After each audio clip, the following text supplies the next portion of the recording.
Good morning, everyone. And thank you.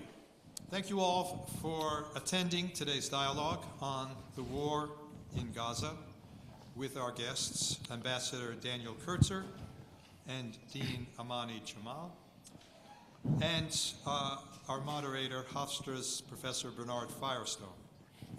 Now, before introducing them formally, I'd like to take just a moment to share our objective today. The idea for this dialogue emerged from a conversation between Professor Firestone and me late this summer. We were reflecting on the ongoing, deeply distressing news from Israel and Gaza and the immense human suffering that has persisted throughout this conflict. We also noted how challenging it has been for universities to foster meaningful discussions on the conflict's origins and potential resolutions, both short and long term. We agreed that a core mission of universities is to create spaces for open, informed discussions of life's most difficult questions. As we begin this morning, please keep in mind the faith implicit in that mission. Only by thinking together and talking with one another can we envision a better way forward. With these thoughts in mind, we've invited today's guests who bring deep knowledge of and experience in the region. Ambassador Kurtzer has served as the U.S. ambassador to both Egypt and Israel, and Dean Jamal is a political scientist specializing in public opinion across the Middle East. Moreover, both have devoted considerable thought to how universities can facilitate constructive conversations on such complex issues.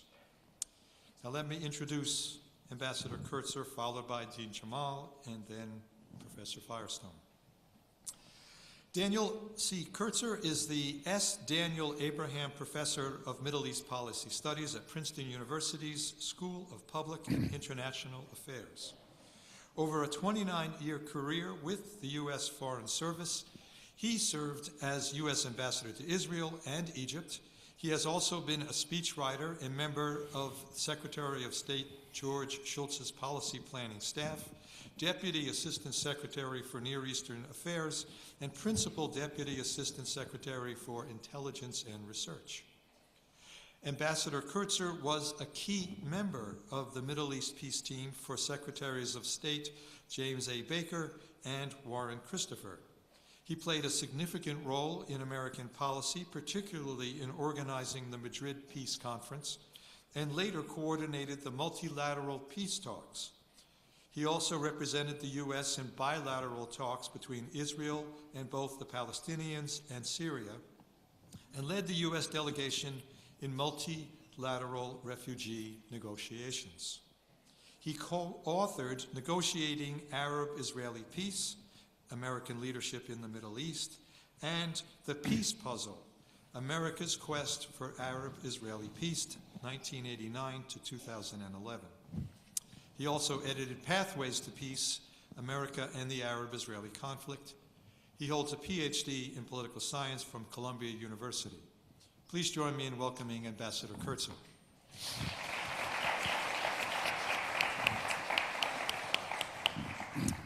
Amaney Jamal is Dean of the Princeton School of Public and International Affairs, the Edward S. Sanford Professor of Politics and Professor of Political and International Affairs at Princeton University.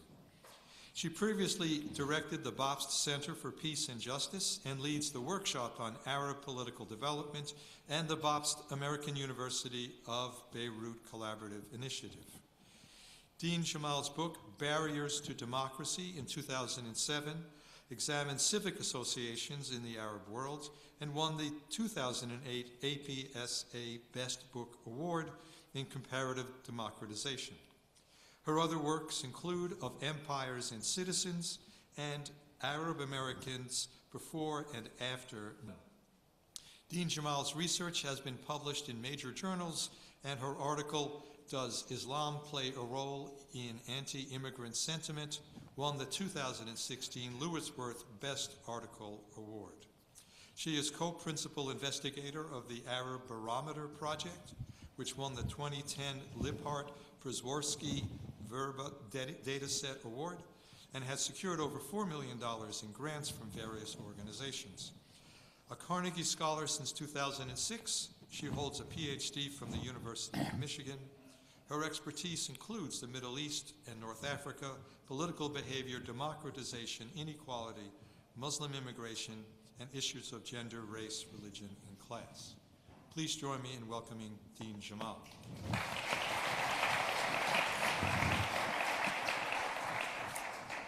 Professor Bernard Firestone retired as Dean of the College of Liberal Arts and Scientists and returned to the faculty in June of 2017, having served as Dean from 1997.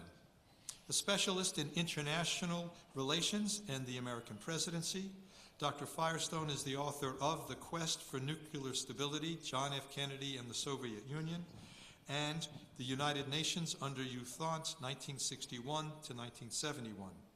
His most recent article, Failed Mediation, Youthant, the Johnson Administration and the Vietnam War, was published in Diplomatic History. A recipient of the university's Distinguished Teaching Award, Dr. Firestone regularly teaches courses in international relations in the Department of Political Science, as well as for the Rabinowitz Honors College. Next semester, in fact, he will be offering his very popular seminar, An American Foreign Policy in the Middle East, to some 20 lucky Honors College students. Please join me in welcoming Professor Firestone.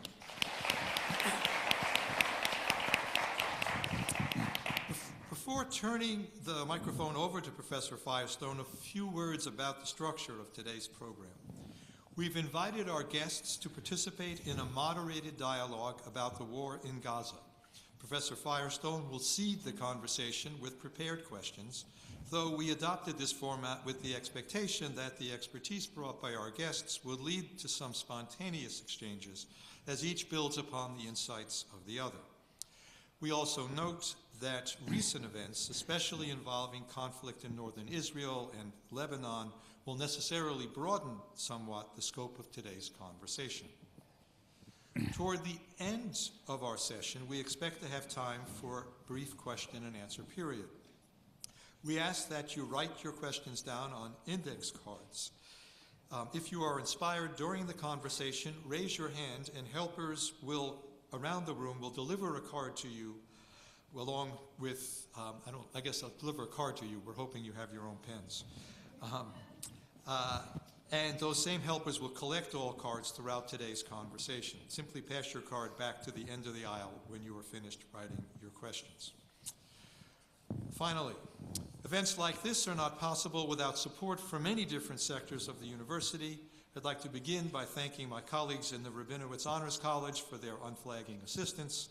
Our thanks also go to the director of Hofstra's Cultural Center, Ms. Adeline Collins, and her extraordinary team for all the logistical help in putting together today's program.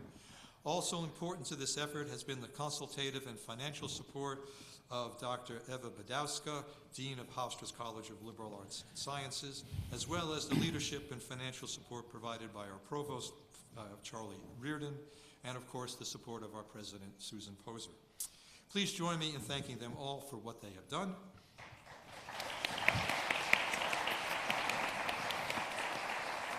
And with that, I turn the microphone over to Professor Firestone. Thank you. Thanks very much, Warren. Thank you again, Dean Jamal and Ambassador Kurtzer, for taking time out of your very busy schedules to be with us at Hofstra today. Perhaps we can open by hearing your observations about the state of campus debate over this war. Dean Jamal, on October 30th, 2023, you and the Dean of the Columbia University School of Public and International Affairs co-authored an article that appeared as an op-ed in the New York Times. You wrote, just 3 weeks after October 7, quote, "We are both alarmed by the climate on campuses and the polarizing and dehumanizing language visible throughout society." You went on to characterize discourse about the conflict as, quote, lacking in sophistication and nuance, end quote. Nearly 1 year later, how would you assess the performance of American universities in making discourse about the Israel-Palestine conflict more, quote, sophisticated and nuanced, end quote, and in combating the toxicity you referred to in your article? Yeah, no, thank you so much, and I want to thank everyone for the very kind invitation. President, Provost, Bernie, and Dean Warren, all of you, thank you so much for having us. It's a tremendous honor to be here.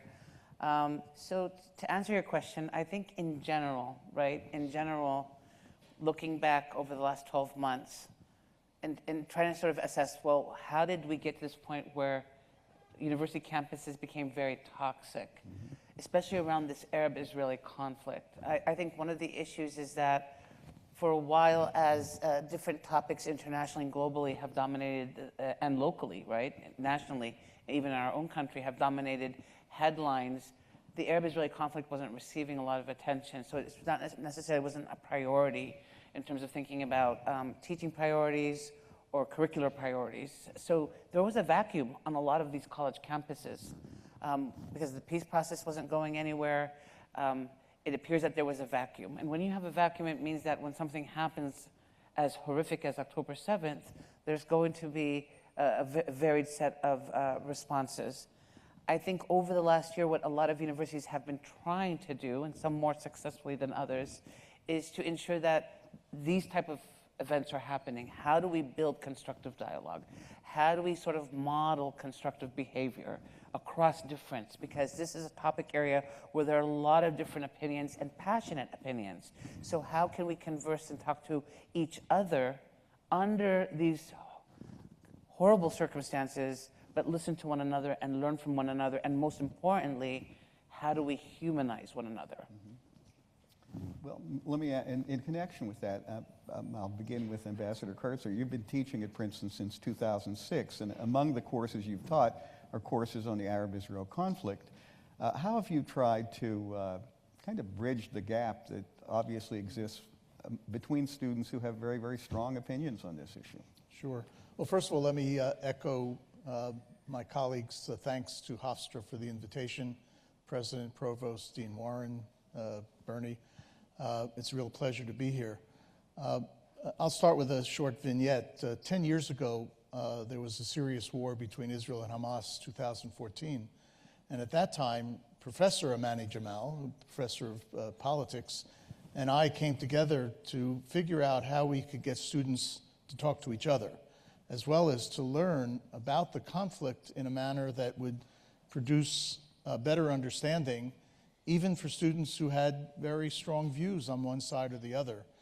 And to some extent, I think that effort was a little bit successful. We did get student groups talking to each other, and that's, I think, been one of our objectives even this past year. The dean has organized a number of seminars and forums and mini conferences expressing a very significant range of views so that students who come to those sessions with strong views feel that their voices are being heard and their views are being reflected, but they're also being given an opportunity to hear other voices and other views. And I've tried to do the same thing in the classroom when I have taught. The last time I taught Arab Israel was about 2 years ago, and it was in the year following an effort by students on the Princeton campus to promote a BDS campaign, Boycott, Divest, and Sanction Israel. And what I tried to do in the class was to explain the narratives of both sides. In other words, to understand where Israelis were coming from in this conflict, where Palestinians were coming from, and to build better understanding so that as the students would develop their own views and maybe go out and do advocacy, which is fine, they would be much better informed.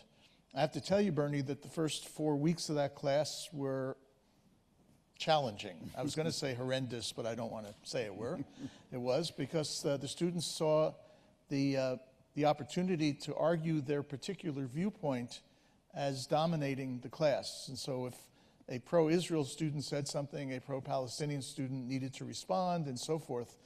And something clicked around week 4 or 5 where kind of everybody understood that they were learning something that they had not known before. And they were learning something about the other side that they had never thought about before. I mentioned to Amaney after the class that I almost retired right after that class because one of the very strong pro-Palestinian students came to me and said, you know, I remain committed to the Palestinian cause, but now I want to work on the peace process.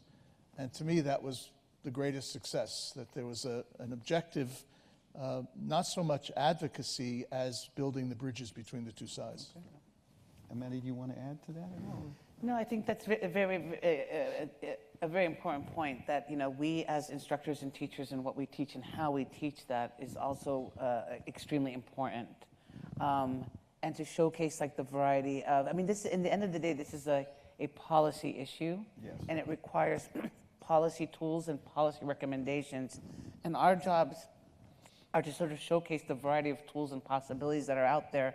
And more importantly, what role our students and the future generation of policymakers should think about in terms of approaching this topic area. But much of the discourse in the last year is occurring not in the classroom, but on campus. Right. But again, not in the classroom. How does one try to elevate that discourse or inform that discourse? So, I mean, I think it's really important to point out that what's unfortunately happened and transpired is that the political climate as it is, and this is an extension of the political climate in our own country right now, the polarization in almost in every society, where you're either here or you're there. So for example, let me just break this down on the Palestinian-Israeli conflict. If you come out and say, you know, I'm concerned about the sheer number of Palestinians who have been killed by the Israeli military campaign, people immediately come back and say, oh, are you a Hamas supporter? And if you come out and say, I have real serious concerns about what Hamas did on October 7th in Israel, the attack, people come back and say, are you a supporter of the genocide? And this rush to label people, where like in the end of the day, you know, you want to be able to say, look, I really think the sheer amount of killing happening on both sides is horrific. And we need to think about this in terms of where we're going to go. But even for students and even on campus, what's happened is that if you express this sort of nuanced opinion, people still try to pigeonhole you into a category that doesn't exist. You're either pro-genocide or pro-Hamas, right? And it's been, that's very difficult to deal with. And I do believe our students also have a responsibility to help us as universities think about what role we are going to play in coming up with policy recommendations and tools to better analyze the conflict and come up with recommendations that take us off this path of killing, if I may say. Certainly. Well, and a related question, if I may ask, and I'd be interested in what both of you have to say. Over the past year, university presidents have experienced relentless criticism for their varied responses to the fighting in the Middle East. They have been faulted for saying too much, too little, or nothing at all, for the way they have phrased their statements when they issued them, and for their actions or inactions in response to campus protests. At least 2 Ivy League presidents were forced from office over their testimonies before a congressional committee, and another resigned after turmoil on campus proved intractable. To cut the Gordian knot, several prominent universities have adopted institutional neutrality policies as a way of avoiding what has become to their minds a no-win situation. What do you think of institutional neutrality, both as a policy and as a strategy? I'll start with you, Dan. You know, universities to some extent are living in a bubble. We're part of society, but we're also affording a platform for the kind of discourse and debate that is part of the public forum, the public space, but is also a little bit separate from it.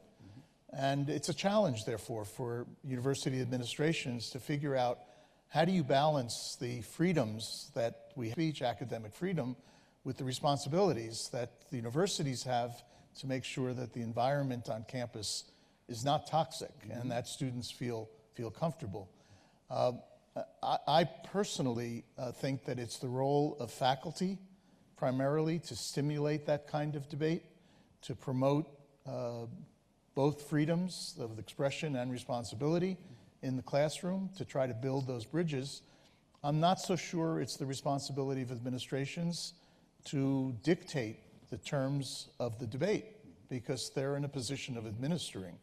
Now, of course, your president may ask for a card and challenge this after I finish speaking. But both Amaney and I, on different occasions, have had the occasion to talk to our president at Princeton about this. He's a very, very strong proponent of freedom of speech and academic freedom. He's one of the great scholars in that field, in fact. But the question is, can you get faculty to exercise that role and not become advocates themselves who create part of the problem? So, for example, at the encampment last year in Princeton, one of the leading voices in that encampment was a faculty member who has so clearly taken a position on one side of the conflict that you're not sure that that's the right person to be stimulating a debate. What you really want is that person to challenge the people in the encampment to think about why they're encamping and why they haven't thought about the concerns and hurt on the other side. As Amaney said, you can articulate concern about what Israel's doing in Gaza and what Hamas did in Israel.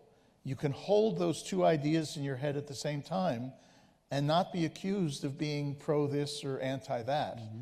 And that's part of our responsibility, I think, as faculty, to impart that methodology of thinking and of analyzing situations to the students with whom we deal. Mm-hmm. Thank you. Amaney, do you have anything to add? I think Dan really summed it up really great. You know, okay. This is a difficult moment. Administrations have come under a lot of scrutiny. I think, again, to echo what Dan said, our president at Princeton has really navigated this space extremely well. Not to say that other presidents haven't. I think each university found itself in a specific sort of contextual dynamic. But it has been a very sort of difficult terrain to navigate, if you may. Yeah. And it does raise the question about what role should administrations play when there are these real-world events that affect disproportionately a number of students. You know, the constituencies are affected by what's happening globally. Okay. Well, thank you very much. Let's turn now to some substantive observations about the conflict. Over the past year, over 40,000 Palestinians in Gaza, included among them thousands of non-combatants, have lost their lives. Close to 100 Israelis taken hostage on October 7 remain in custody, either dead or alive. Meanwhile, attention has shifted toward Lebanon, where hostilities have escalated. How would you characterize the current state of the war in Gaza? I'll begin with you, Dan. Sure. Look, as we analyze this, I tend to step back and say, are there other situations similar to what we're seeing in the Israel-Palestine, Israel-Hezbollah context, which can teach us something? And the answer is no. Right? We're pretty much in a unique situation. Israel, since October 7th of last year, has faced 7 foes: Hamas, Hezbollah, some in the West Bank, militias in Iraq, Iranian Revolutionary Guards in Syria, the Houthis in Yemen. There aren't a lot of countries in the world, I don't think there are any, that face that kind of day-to-day strategic threat, number one. Number two, the Israeli response has been unquestionably disproportionate, particularly in Gaza, where Israel was certainly within its rights not only to defend itself, but to try to debilitate and maybe even decapitate Hamas. but has done so in a manner that's created a tremendous amount of human suffering. Of the 40,000 or so reported deaths, probably 20 or 22,000 are civilian non-combatants who are caught in the crossfire. Now, in a very cold manner, experts on war will tell you that a 1-to-1 ratio of combatants to non-combatant deaths in a war is okay. It's not really okay. It's never okay when non-combatants die, but it tells you the scope of this problem, that in pursuing Hamas, as Israel should have, and has the very significant right to do so, the incidental, sometimes not incidental, damage to civilian life has been horrific. The same thing can possibly be said about Lebanon, although we're early in the depth of that conflict. Israel has focused its activities primarily in two places: in South Lebanon, where Hezbollah has built up a very significant infrastructure, including its own tunnels, pre-positioning its rockets and missiles in people's homes, and also in southern Beirut suburbs where Hezbollah headquarters have been located. So far, civilian casualties in Lebanon have been far fewer than in Gaza, but we're at the beginning of a campaign where I think Israel's aims are also to debilitate and decapitate Hezbollah and create a situation in the north where its citizens can return to their homes as it wants its citizens to return to their homes in the south. Neither of these situations is easy, and therefore neither lends itself to the kind of simplistic pro-this, anti-this view that we very often hear about them. Amaney? Yeah, so the war, where we're at right now, right? I'm going to focus on three things, like, you know, the amount of casualties, the question of security, and is there an alternate reality that we should be all thinking about? So to echo what Dan said, right after October 7th, Dan and I gave a talk at Princeton, and we were talking about Israel's right to defend itself, and I said at some point we need to ask ourselves a question. And by then, like, the casualty count in Gaza was about, 8,000? I said, we need to ask ourselves a question. Where's the tipping point where we will say, enough is enough? It's the rising casualties is just becoming alarming. Is it 10,000, 20,000? And the audience at the time, this is right after October 7th, most of the audience was like, Israel has it needs to defend itself, like something horrible has happened. So 20,000, 30,000. And when I said 40,000, even the people in the audience who were gang-ho about Israel's right to defend itself, they just no, we can't be in a place where you have 40,000 dead people in Gaza, right? So we're at this point a year into this, and the casualty count is continuing to climb. And so you have to look back and say, is this really the most effective strategy in terms of weeding out Hamas or quote-unquote decapitating Hamas or destroying Hamas? Mm-hmm. Clearly, Hamas is still very viable in Gaza. It just launched rockets at Tel Aviv recently, even after this whole year of campaign. So from a strategic perspective, are Israeli goals being met with what's happening in Gaza? Now, I'm old enough to know that, and I've unfortunately seen a lot of these cycles of violence, right? And it is my conviction that violence only breeds violence. Mm-hmm. Yes, you might limit these groups momentarily, but in 10 years, those children who watch their parents die, they will be recruits into these movements. Mm-hmm. And so for me to have seen this cycle of violence over and over, to have seen what violence breeds, I don't think Israel's more secure today than it was 20 years ago. And so I'm much more convinced that there has to be an alternate reality to this. Mm-hmm. A reality that really is about a framework of peace, recognition, normalization, end of occupation, where dignity and security are provided for all people in this conflict. On the Hezbollah side of the equation, yes, again, Israel has the right to defend itself. Again, if we're going to see a repeat of Gaza where civilian casualties climb, you're just creating basically a pool of recruits into Hezbollah in the future. Mm-hmm. I'm of the conviction in terms of my own work is that the way to sort of combat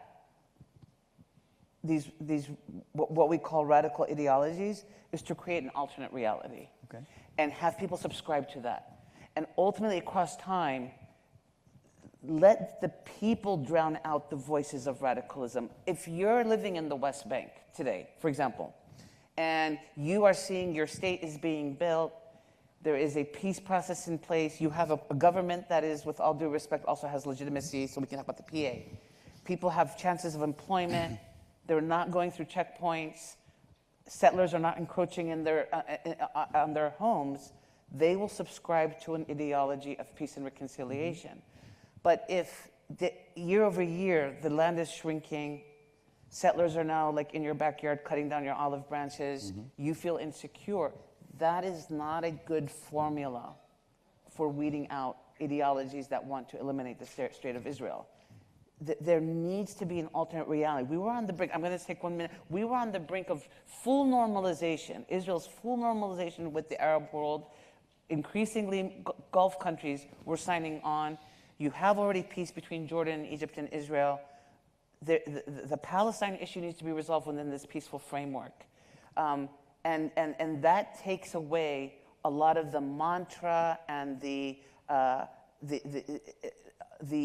sort of ideological rhetoric that these movements rely on when they say they are oppressing the people of Palestine, they are subjugating the people of Palestine, they're dehumanizing the people of Palestine.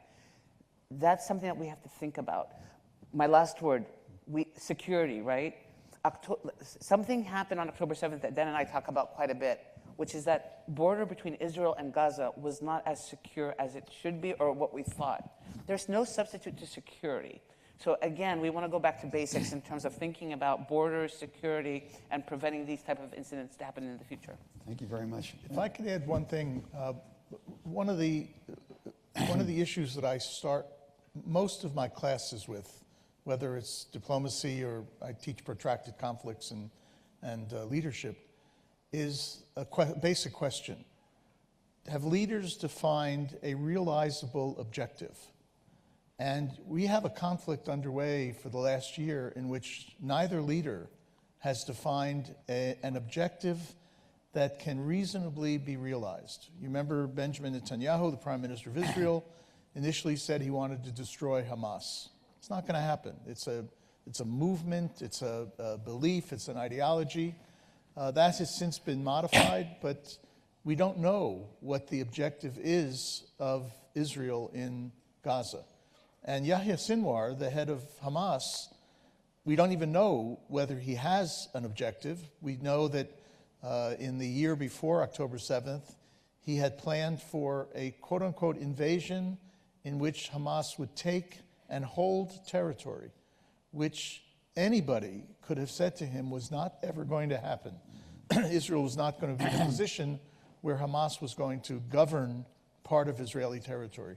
So if you have two combatants here that have unrealizable objectives, there's no way of knowing how this thing can end unless one of them decides to, in a sense, pull the plug.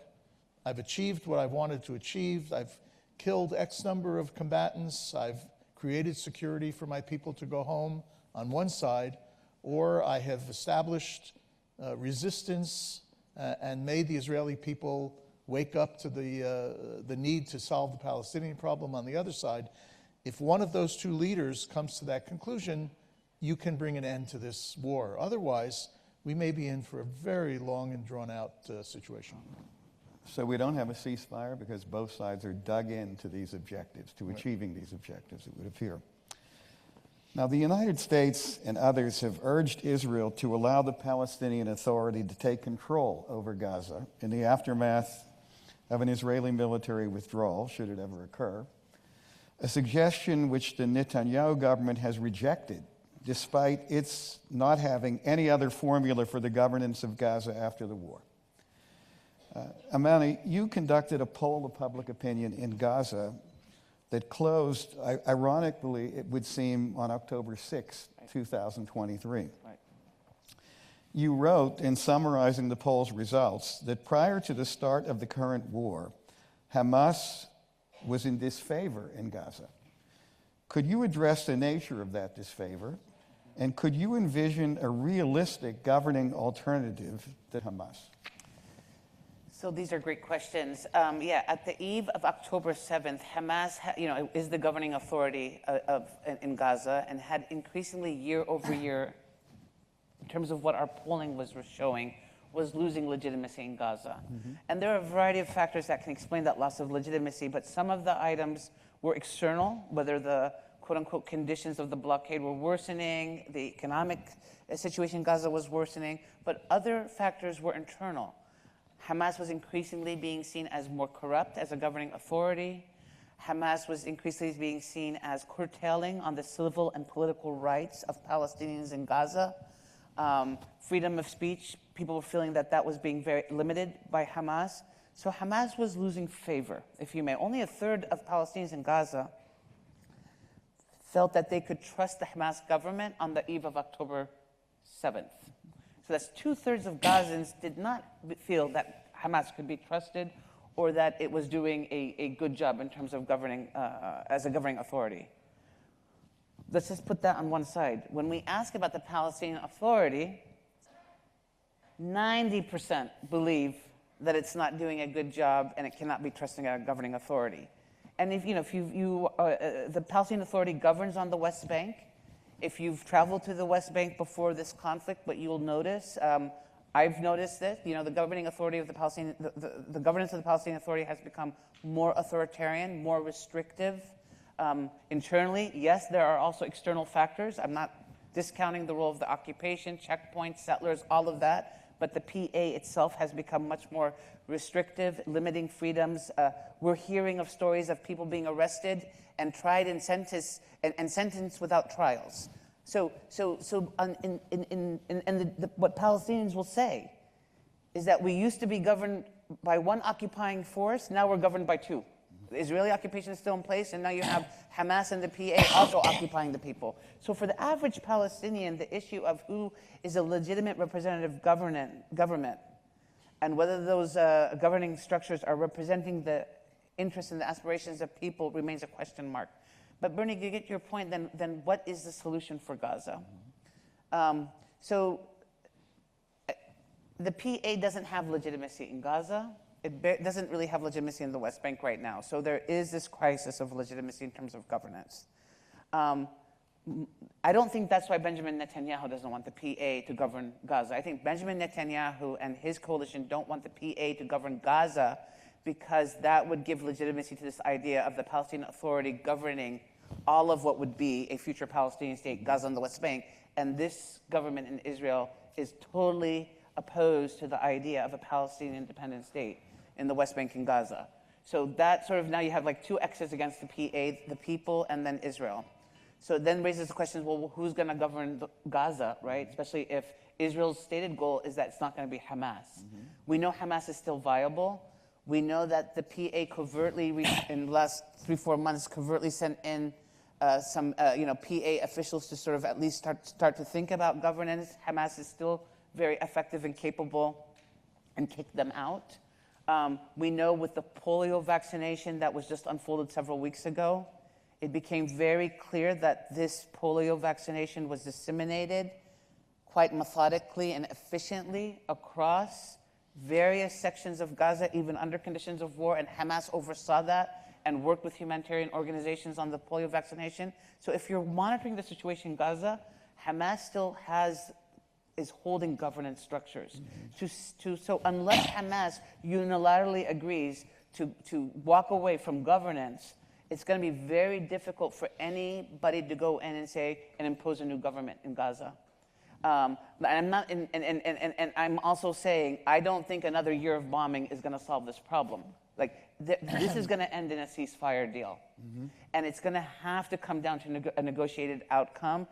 Whether or not Hamas will be part of any governing authority is going to be left to the negotiators. At this point, in terms of what I'm seeing, is that, and what I've seen is that some members of Hamas, or heard, some members of Hamas are willing to play a secondary role in a governing structure, but not the key role. I think you're going to have to end up with some sort of agreement where Hamas is in that governing authority, but also agrees to ceasefire conditions and not sort of build up for a future attack on Israel? That is a critical question. Could there be a demilitarized Hamas? That's really my question. Dan? You know, I think it was Dwight Eisenhower who said plans are meaningless, but planning is critical.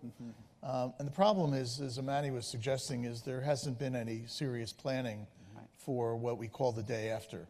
So as we talked about, you have two leaders who haven't defined how this thing will end.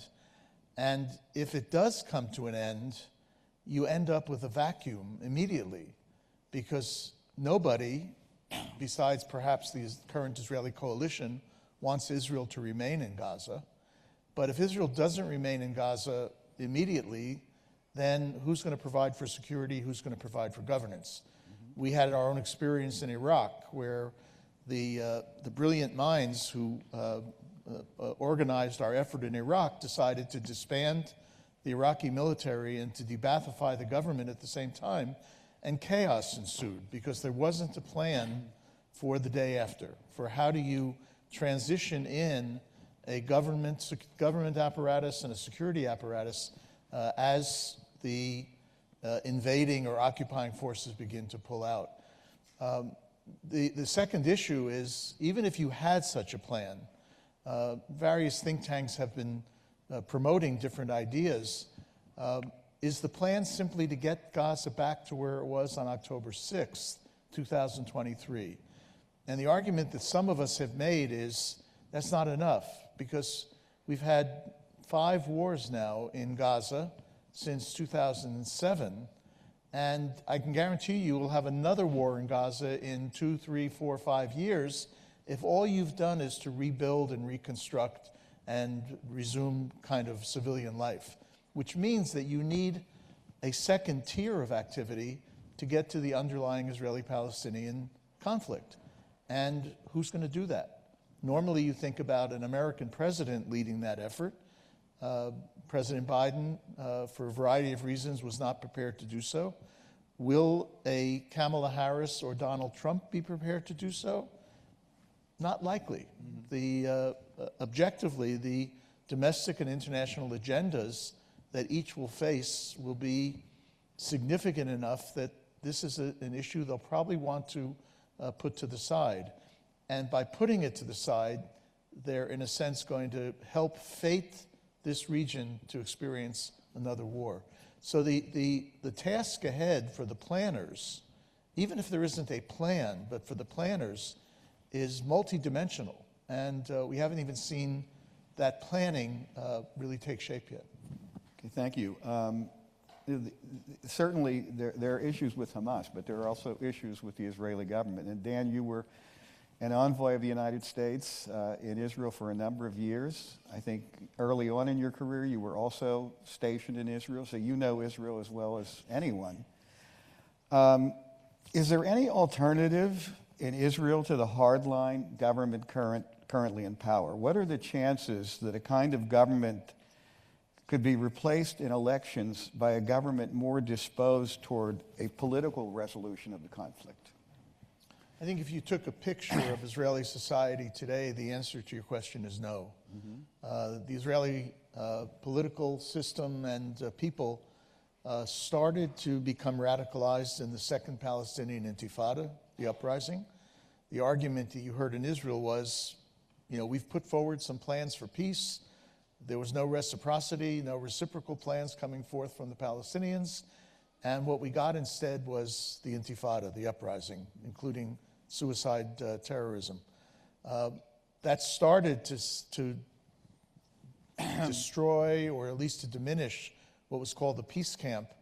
And that process, I think, has reached its fruition in October 7th, where not only the fact that Hamas attacked and invaded, because one could make the argument that Israel was in part responsible for not anticipating this and not protecting its border, intelligence failures, and so forth. But the depravity and the horror of what Hamas did, the rape of women and the killing of children, taking of hostages, not just soldiers, but women and elderly people and children, that level of depravity in a sense, pushed what was left of the Israeli peace camp away from the idea that living together is possible. So if you take a picture today, the answer is you won't find an alternative coalition. You may see Netanyahu voted out of power, but there is no politician right now, whether it's Yair Lapid or any of the other potential candidates, who have articulated an idea of returning to a peace process, which suggests, and it may be impossible, it suggests that the initiative for a peace process may have to come from the Arab side. The Saudis can play a role. They were offering the idea of normalization before October 7th. Their conditions for normalization included a resolution of the Palestinian issue, maybe a more enlightened Palestinian leadership can take the lead in suggesting to the people of Israel that peace is possible. That may rebuild the peace camp, but until that initiative comes from the outside, I think we're in for an extended period of stalemate. A year ago, after October 7th, people who study Israel, the population, political parties, all thought that Netanyahu's political career was over. Yet a year later, he seems even stronger than he did before October 7th. How did he manage this? First of all, he's been for the last 20-something years the most astute politician in the state, and he has few restraints on the degree to which he will work to remain in power. And so his understanding last October 7th that he was now vulnerable, there's 3 corruption trials that are waiting to continue. There's a commission of inquiry that's waiting to start as soon as this war ends. He decided that he needed to hang on as long as possible and to deliver something of a quote-unquote military victory. As the year has progressed, the price of that has been high, the number of casualties on the Palestinian side and the number of casualties on the Israeli side, the fact that the hostages have not been returned, and each day that passes by, we're sure that more of them are dying or being killed by Hamas. But as long as he remains in power, his power gains strength because there's no alternative.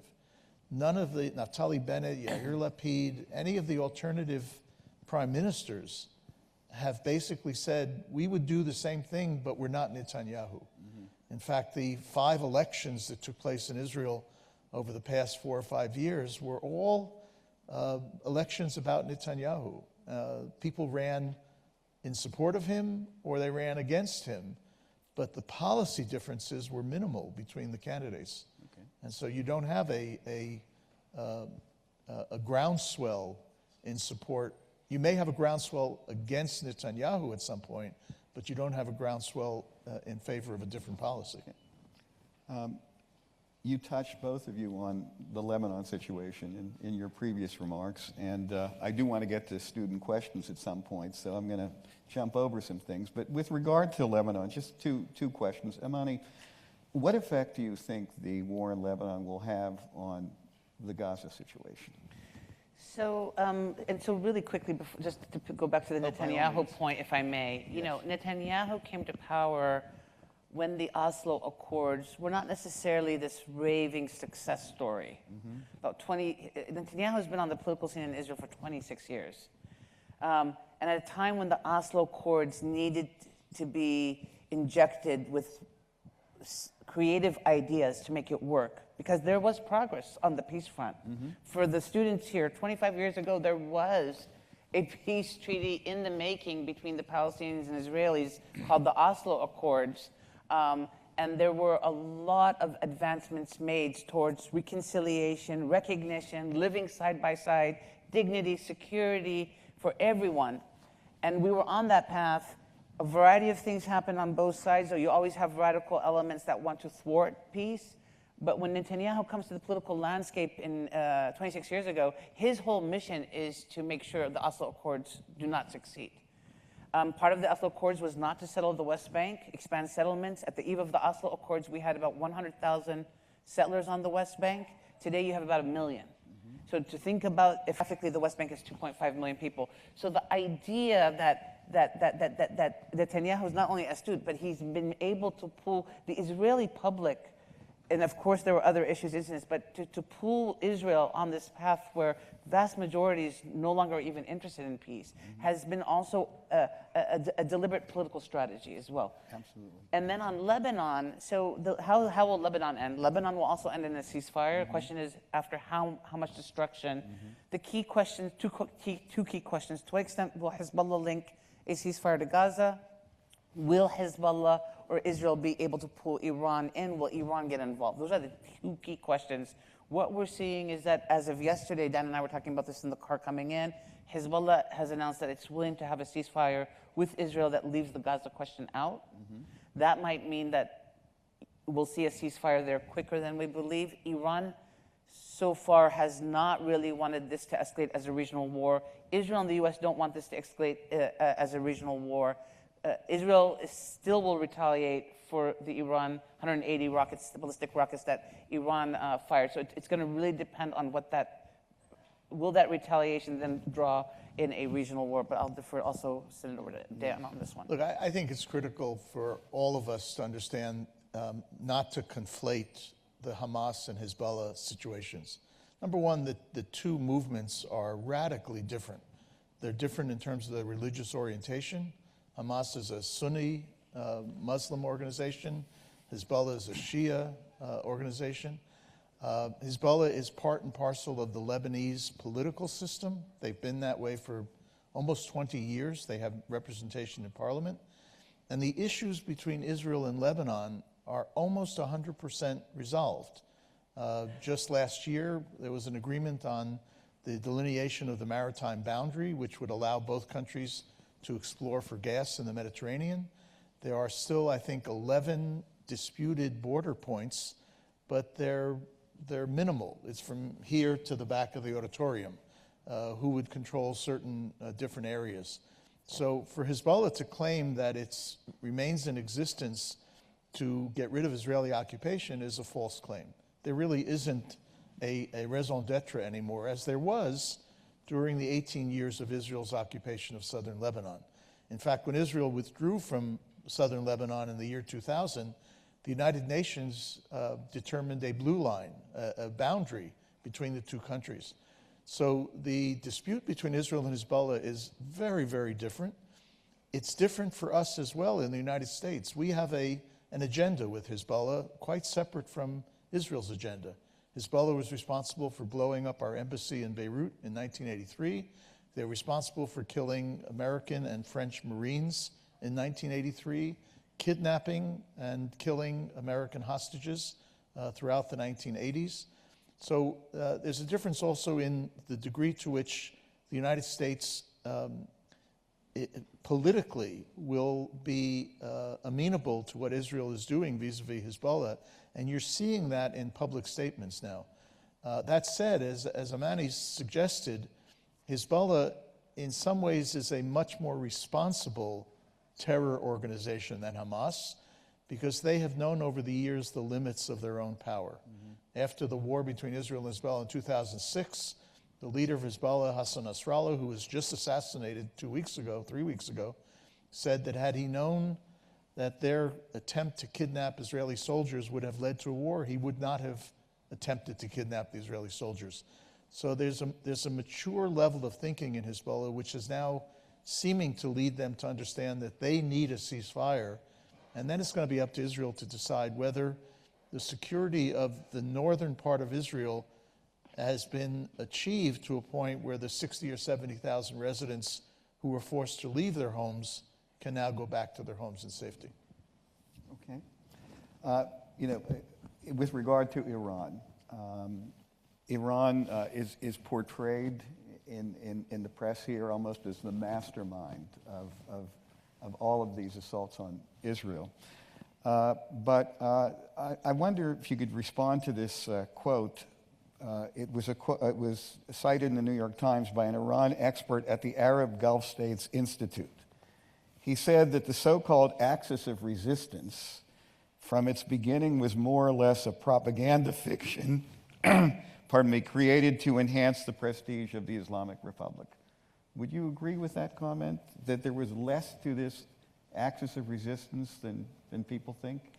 So, I mean, we are seeing this axis of resistance, right? You know, it's real. You have the Houthis, you have the militias in Iraq, you have Hezbollah in Lebanon. So there is this, Hamas is supported by Iran. This is like a new Middle East, if you may. Now, whether or not Israel can defeat Hezbollah, Hamas, the Houthis, if they wanted to, that's a different issue. Again, as somebody who studied the Middle East for my entire career, 20 years ago, before the invasion of Iraq, the US invasion of Iraq, we were never talking about the Middle East in terms of an axis of resistance and an axis of the other axis, right? The region was not really, you had a Sunni-Shia divide, but it was not politicized to the extent that it is today, right? And so we have, again, I would say the axis is real, but we have to contextualize it. This is a very good example of how war, we're inheriting today the consequences and legacies of war that have been going in the Middle East. And why? Because in my opinion, and I can be an optimist, we haven't had global leadership on the US side or anywhere else globally to say, this is a region that can live in peace. The amount of money that is being squandered on wars and weapons that's denying all the youth of the Middle East, including the youth of Israel, of opportunities that other citizens in the world enjoy it's just inexcusable. And so what I would urge everybody to do is that don't get bogged down on the axis of resistance. Clearly the axis of resistance can be defeated militarily, but let's make sure that that ideology doesn't remain attractive. I'm going to move ahead so we can get to these questions. So I can't comment on the axis of... You can do whatever you want. Yeah, I know. Just an additional word. I think the quote that you cited is overblown because, as Amaney said, there is a coming together of these groups with some degree of Iranian influence, but nobody ever assumed that Iran could push a button and everything would happen as a result of it. There's no Article 5, like in NATO, that would require any of these parties to move into action just because somebody else had been attacked. And you saw that after October 7th. Yes, Hezbollah fired rockets and militias in Iraq and Houthis, but Iran did not want a full-scale war, and that's why the April attack on Israel and the attack a week ago were so unusual that Iran would have attacked Israel directly. So it's something less than a full-scale alliance, but something more than mere propaganda. So I'll ask two more questions. I'll address the first to you and the second to Amaney, although I had more questions, but we can talk about them at some other time. Dan, critics of the American-Israeli relationship have called for a range of options the Biden administration should consider, from ceasing all aid to Israel, including military assistance, to conditioning military aid on certain behaviors from the Israeli government. And you spoke about leadership before, coming from outside the Middle East. When you worked for Secretary of State James Baker, the Bush administration declined to provide loan guarantees to help Israel absorb Soviet Jewish immigrants because Israel insisted that the immigrants should have the right to settle in the West Bank. How well did that tactic work in changing Israeli behavior? And is it possible to imagine conditioning U.S. aid to Israel both from a political and practical standpoint? You know, history has moved on. In the 1970s, President Ford exercised significant leverage on Israel to achieve an agreement between Israel and Egypt, the disengagement agreement. President Reagan exercised some leverage, and then, as you mentioned, Secretary Baker and President George H.W. Bush. 25, 30 years later, Israel is now much more of a domestic policy issue rather than a foreign policy issue. And you can see it even in our presidential campaign now, where both parties are tiptoeing around concerns that everybody has about the conduct of this war because they don't want to alienate various parts of their respective constituencies. So the Republicans are blaming the Democrats for not being supportive enough of Israel. The Democrats are beset by some internal differences, but want to keep them as muted as possible, but are facing some pushback particularly from Arab American communities in Michigan and elsewhere. But that's domestic politics. And what that does is to constrain a U.S. president from exercising the kind of leverage that we should have on an ally. And it's not easy to talk about leverage on an ally. It's not part of our normal discourse. But in a situation where Israel has now received, I think the number that the Watson Institute came out was $17.9 billion in U.S. military aid since October 7th. And we've expended an additional $5 billion in additional U.S. military deployments that would not have happened without October 7th. The United States should have a little bit more to say about the direction of Israeli policy. But I don't think that the contextual political situation here allows it as it did in the time of Bush and Baker. And you recall, Bernie, that when Bush-Baker did this, the outcry from some elements of the pro-Israel community, both Jewish Americans and evangelical Americans, was enormous, as though we were calling Israel's existence into question, which of course was not the case. The loan guarantee issue was designed to limit the movement of Soviet Jewish immigrants into West Bank settlements. And the United States was quite ready to provide the guarantees, but asked that they not be moved into the West Bank settlements. So it was a very defined problem, but even that led to a domestic backlash. At that time, Bush and Baker were ready to live with the domestic backlash. I'm not sure that any president is ready to live with it today. Well, since you talk about a domestic backlash, that leads right into my last question, and this is for Amaney, and we'll take questions from students in just a few moments. You know, over the past several decades, the weight of public opinion in the United States has favored Israel in its conflict with the Palestinians. Although Israel still enjoys wide support, things are changing, with sympathy for the Palestinian cause and in some quarters outright hostility toward Israel's existence growing. Moreover, American Muslims are beginning to flex their own political muscle, as demonstrated by the sizable number of uncommitted voters in the Michigan primary, an ostensible protest vote against Biden's Mideast policies.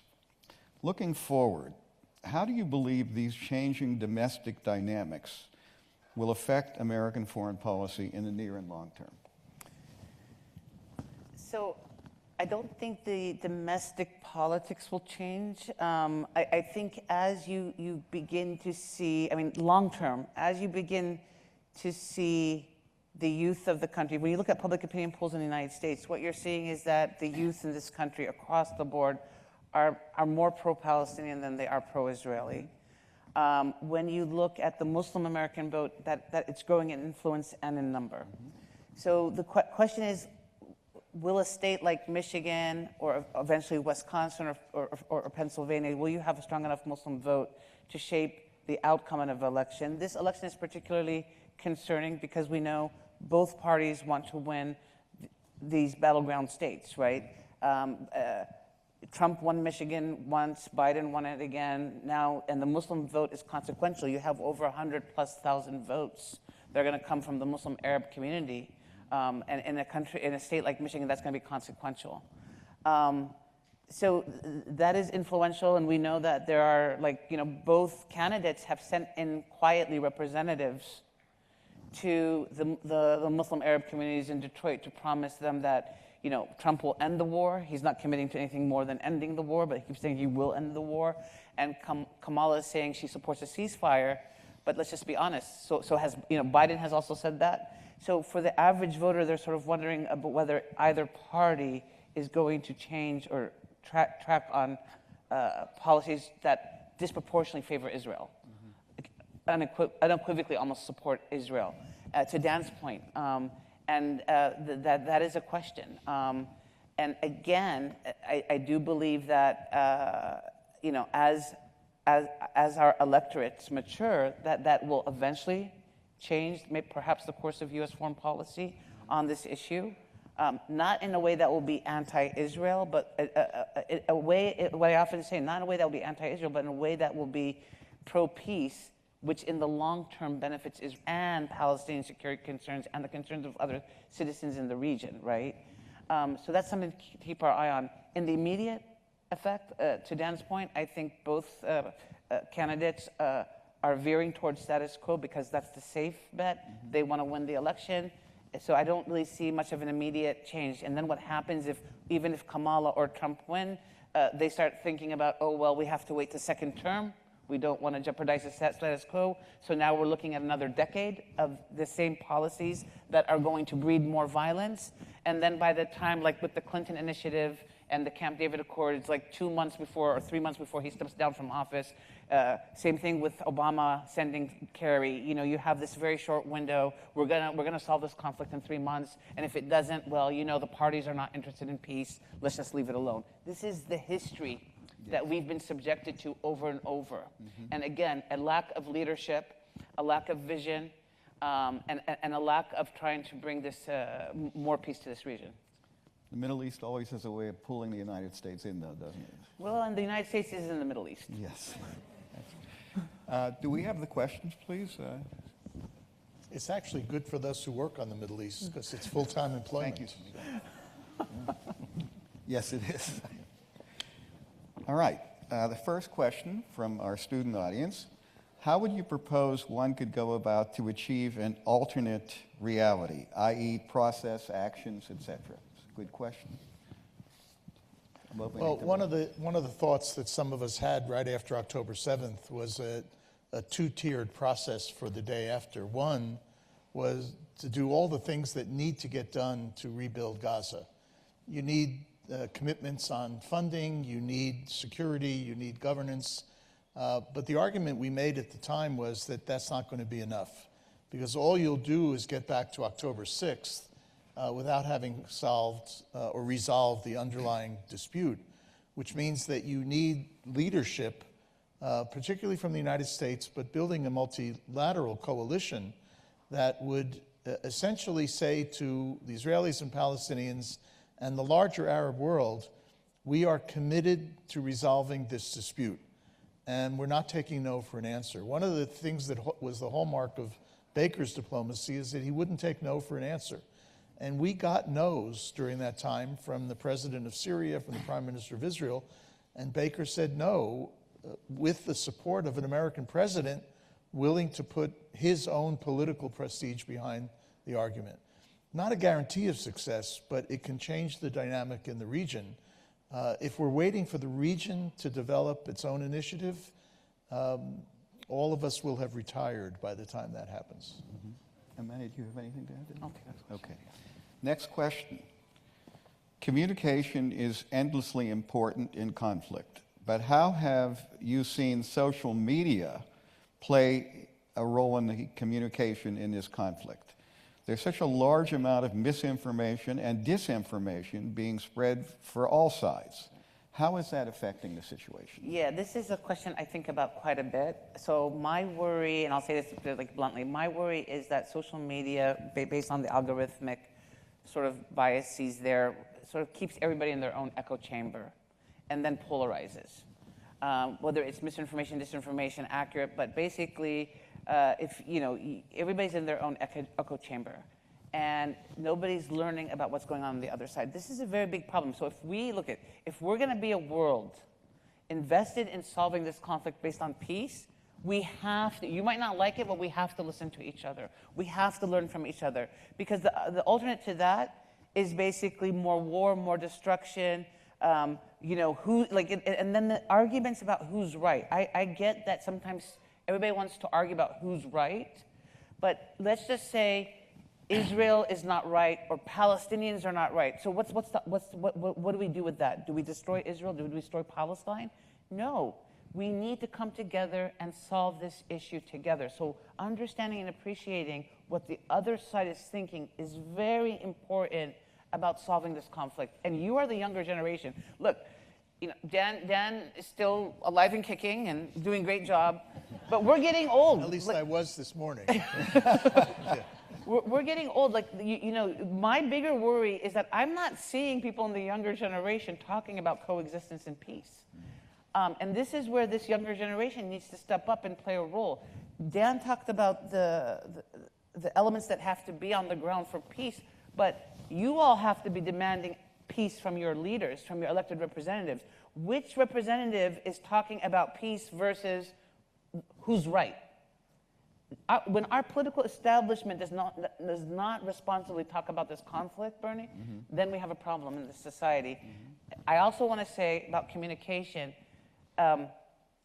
how we communicate about this conflict is extremely important because, in my opinion, when any side is dehumanized, it becomes a legitimating tool for what comes next, which is basically death and destruction on both sides.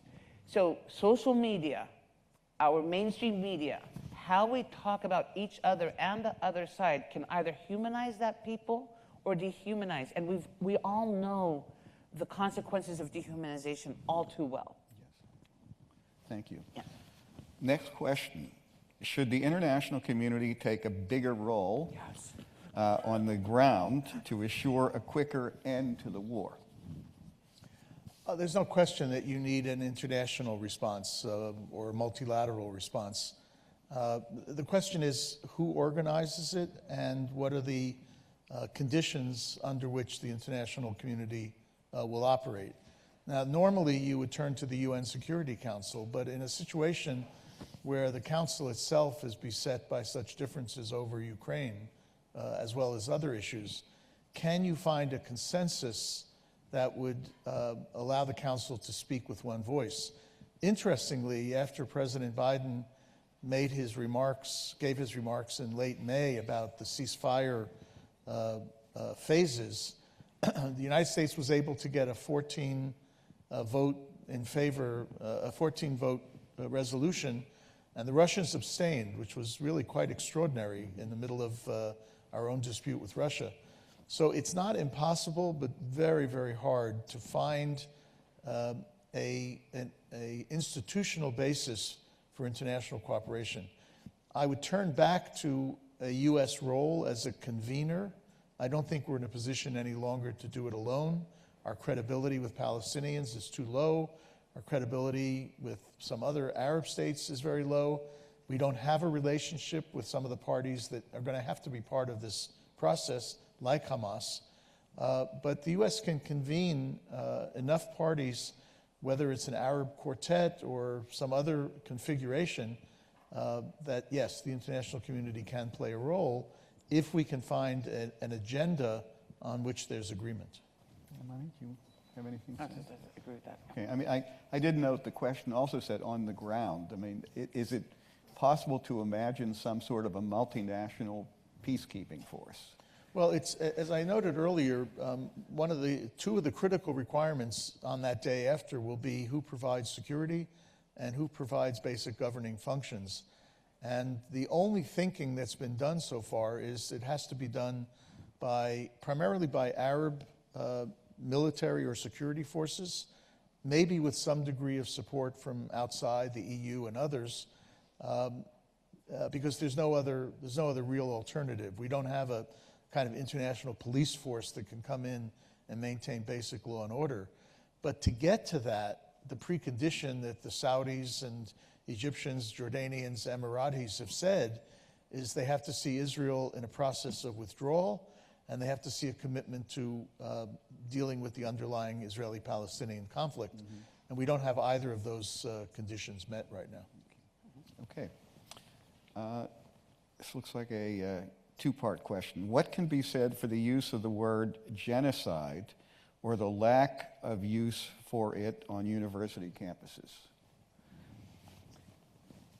So, I mean, in my opinion, I know there's a lot being made about genocide and the word use genocide, and you know there are legal definitions for genocide. I mean, the fact of the matter is, regardless of what you want to call it, what's happened in Gaza is horrifying, right? And it's ongoing. Yes, what Hamas did on October 7th was also equally horrifying, but clearly what's going on in Gaza cannot be sustained. Whether you want to call it a genocide or disproportionate use of force, the deliberate targeting of civilians or the accidental targeting of civilians, I'll let the lawyers and the legal scholars deal with that. But a lot of devastation and destruction has happened in Gaza. A lot of women and children have been killed. A lot of civilian areas have been targeted. And again, like for those of us who've sort of studied this conflict, we sort of know that this is going to end in some sort of ceasefire. I would say let's work really hard on getting those conditions in place to get to that ceasefire. Clearly, if this was going to move Hamas towards a ceasefire sooner, it would have already happened. To Dan's point, this can then drag on for 3-4 more years. Are we going to be comfortable if those numbers hit 100,000, 150, 200,000? Where's the limit there? I would differ a touch. I think it does make a difference what we call it. It would be a perversion of the Genocide Convention to call what's happening in Gaza genocide. There are violations of the rules of war. There are violations of international humanitarian law. Those are extremely serious, but it's not genocide. Israel, for all of the things that it's done wrong, has tried in many cases to distinguish between civilians and combatants. If it wanted to commit genocide, it has the capability to do so. It could be wanton bombing and destruction. So I think those who oppose what Israel's doing ought to be careful in the nomenclature, because if you want any meaning to continue of the Genocide Convention, then you can't call this genocide. You needed to call it in Darfur, you needed to call it in the Great Lakes in Africa. It's not happening in Gaza. There's a second part to this question, but I believe you addressed it earlier about the role of faculty in these discussions.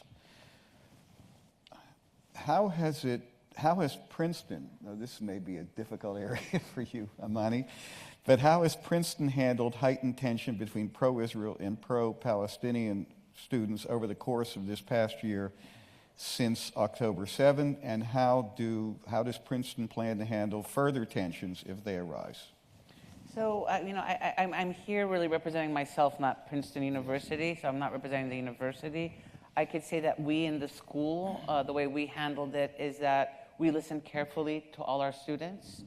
In the end of the day, this has been a very emotional topic, right? And people have very strong emotions about what's going on. And I think making sure that we're listening, we're not going to solve the problem. If we could solve the problem, believe me, I would have tried to solve it. We're not going to be able to solve the problem, but we can listen. We can sort of do what we do best, which is bring in different perspectives on how to solve this problem. Make sure that we're representing a variety of viewpoints. Also showcasing that, if this was an easy problem to solve, it probably also would have been solved by now. So that's what we did at the school. We have a great community. By and large, our faculty were working with us. Our school faculty were working with us. Our student body was working with us. So in many ways, we had a lot of different groups sort of converging on what we're going to do best as a policy school moving forward. Okay. Would you argue the credibility of the West is deteriorating due to the failure to hold successful negotiations? Actually, Amaney, you wrote an article about the position of the United States in the Middle East these days. Yeah, so this is a good point. I mean, the United States is losing legitimacy in the minds of Arab citizens. Some people sort of say, oftentimes, well, who cares about Arab public opinion? Why should the United States care about Arab public opinion? But the truth is we see correlations between heightened levels of anti-Americanism and radicalization that then is targeted against U.S. national security interests. So public opinion does matter. Further, it matters because a lot of the U.S. Arab allies in the region are strong allies of the U.S. So when the U.S. is losing credibility, those regimes are also losing credibility among their own people. Jordan right now, Egypt, Saudi Arabia, Dubai, the UAE, those countries are really navigating a very tight rope between remaining strong U.S. allies and dealing with their populations who are protesting or pretend, not in Saudi Arabia, but in other, like yesterday, protests in Jordan, sentiment in Egypt. This poses problems for the strategic allies on public opinion. It also means that there are other international actors who can come in and sort of compete for legitimacy on the Arab street. What we've seen, given in the Foreign Affairs article that you cite, is that support for China is gradually on the rise. Now, if you're sort of concerned about the rise of China competing with U.S. national security interests, the fact that China is increasingly becoming more popular in the region is something that you should be concerned about. The fact is also China has voted and been very, very vocal about it wanting to champion a two-state solution, it wanting to be part of a coalition to advance peace. It's made the U.S. look really weak and undecisive on this issue. And so again, then there's the issue of Russia and where Russia plays in. So there are other actors that are competing with the U.S. And again, this is where the U.S. needs to sort of be consistent in its rhetoric and its policy. And on this issue, we have not seen that consistency. We have one final question to ask, and I'm going to ask it of Dan because I don't know how many of you are aware of this, but Dan, for many years, was a very central player in this peace process. And Amaney referred to the 1990s when there was such hope. And again, Dan was right in the middle of this hopeful period in our history. This question, final question, evaluations of the Middle East by U.S. policymakers historically have been over-optimistic. After Iraq and Afghanistan, are we doomed to continue with this thinking for decision-making? And I can't read the rest of it, I'm sorry. Since retiring from the federal government, coming to Princeton, what I've tried to do is take a hard look in the mirror. In other words, I'd like Israelis to look in the mirror and analyze their own policies and mistakes. I'd like Palestinians to do so. It's important for us to do so. And the various books that I've co-authored and edited have tried to do this. I don't think we have been too optimistic. I think we have not been aggressive enough in the pursuit of what we have defined as a national interest. Now, I'll give you an example. You take the George H.W. Bush transition to Bill Clinton.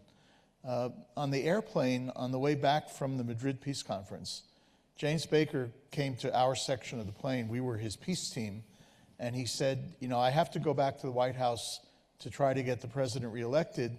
But when I come back to the State Department, we are going to negotiate peace treaties. And we all believed him, because we thought we had found a key to unlocking the methodology and the substance of arriving at a solution. Bill Clinton became president and had a very different agenda, and for 4 years, the peace process took a backseat in American policy. Now, the parties themselves, one of the reasons they went to Oslo was because the United States had not figured out how to get Israel and the PLO to talk to each other. But they figured it out themselves. And they figured out how to move to what was called Oslo II in 1995. So for a very critical 4-year period of transition, the United States took a back seat and let the peace process kind of dribble along until President Clinton became somewhat manic at the end of his tenure, but it was too late by that time. So there's a lot of lessons to learn about just U.S. behavior. Not that we are primarily responsible for this conflict, but if we assert for ourselves a role as a third party, we ought to learn the lessons of what we did right and what we did wrong and try to apply them. And that's going to take a significant amount of both political will and political backbone on the part of administrations that, as Amaney said earlier, are likely to try to push this issue to the back burner. Okay, well, please join me in thanking Ambassador Kurtzer and Dean Jamal for this discussion today. Fantastic. And when I began, I pointed to the mission of universities to create this kind of forum, and I think you're all walking away with exactly what it is universities are intended to provide for you. Thank you again, Professor Firestone, Dean Amaney, and Ambassador Kurtzer, and thank you all for being here.